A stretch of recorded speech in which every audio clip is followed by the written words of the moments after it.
blue sky and tomorrow.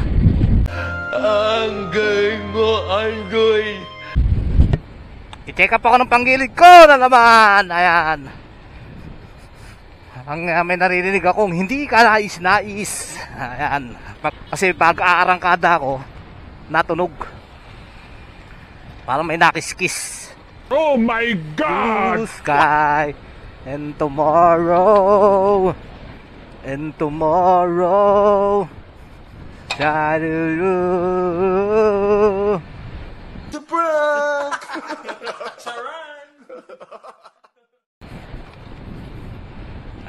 Salamat sa Indangeños na nag-invite sa amin sa kanilang charity event. Ayan, mabuhay kayo mga guys. Ayan, tuloy lang sa mission. Ayan, sa abot lang ng makakaya. Diba? Ang mahalaga, nakatulong tayo.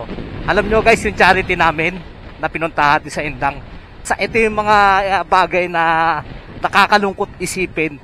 Kasi hindi lang to isang beses nangyari sa amin pag kami ay nag-charity. Yun. Yung pinuntahan namin guys, kwento ko, yung pinuntahan namin events ng charity dito sa may Indang ay nangyari doon mga guys.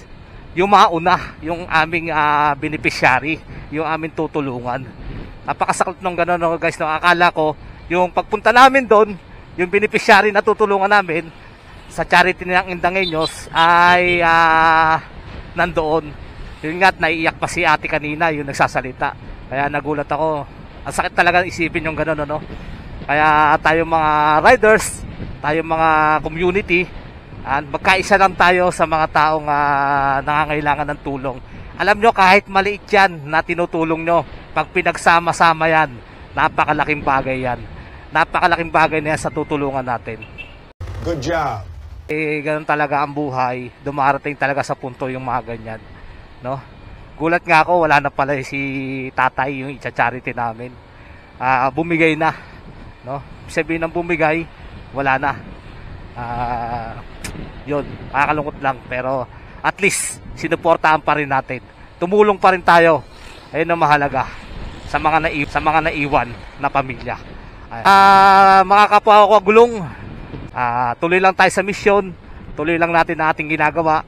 Basta wala tayong masamang hangarin. Basta puro goods at tama, lalo sa mga taong nangangailangan tulad ng mga kapansanan, ayan, at nahingi na suporta.